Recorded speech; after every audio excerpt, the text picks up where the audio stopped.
யாருக்கு கொடுத்த கடன்? கடனுடைய பொருள் என்ன? கொடுத்தா திரும்ப தரன், அதான் கடன். சில பேர் கடன் கேட்பாங்க, ரொம்ப அழகா கேட்பாங்க, டயத்தில் தந்துருவேன்பாங்க. டயம் வரும்போது ஆளையே காணா போயிடும். அது அழகிய கடன் அல்ல. தருவேன் என்று கால தாமதப்படுத்துவதும் அழகிய கடன் அல்ல. அல்லாஹ் சொன்ன வார்த்தை அழகிய கடன். கடனை மட்டும் யார்ட்டையும் வாங்காதீர்கள். கடன் வாங்கி வியாபாரம் செய்ய நினைக்காதீர்கள். கடன் வாங்கி வாழ்க்கையை நடத்த நினைக்காதீர்கள். அது இழிவான வாழ்க்கை என்று எழுதுகிறார்கள். அந்த வாழ்க்கை இழிவு. கடன் ஆபத்தானது. அன்பை முறிக்கும், உறவை பகைமையாக்கும், நெருக்கத்தை விலக்கிவிடும். இன்னும் சொல்வார்கள், கடன் உன்னை பொய் சொல்ல வைக்கும், அவமானங்களை ஏற்படுத்தும். ஏன் கடன்? இருப்பதை கொண்டு பொருந்திக் கொள்ளுங்கள். சின்ன வியாபாரம் ஹலாலாக நடக்கட்டும், கடன் இல்லாமல் நடக்கட்டும். ஹராமான வழியில் வருமானத்தை தேடுவீர்களா?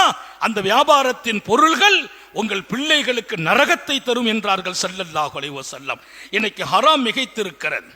தப்பான வழிகளில் ஏதோ ஒரு வழியில் அங்கிருந்து இங்கிருந்து புரட்டி போட்டு அப்படியெல்லாம் வியாபாரங்களை நடத்துபவர்கள் எச்சரிக்கை. ஹராமில் தொழில் நடக்குமா? அந்த தொழிலின் வருமானத்தில் கிடைக்கிற பரக்கத் அது லாபம் இருக்காது என்கிறார்கள். அதை சாப்பிடுகிற பிள்ளைகளின் உடல்களில் அது சரியான வாழ்க்கையை தராது என்கிறார்கள். அதனாலே கடன் ஆபத்தானது. சில பேரை பார்த்தீங்கன்னா கரெக்டாக மாதம் 25ஆம் தேதி கடன் வாங்கிடுறது, அப்புறம் கொடுத்துக்கலாம். கொடுக்கிற போது மனசு வராது.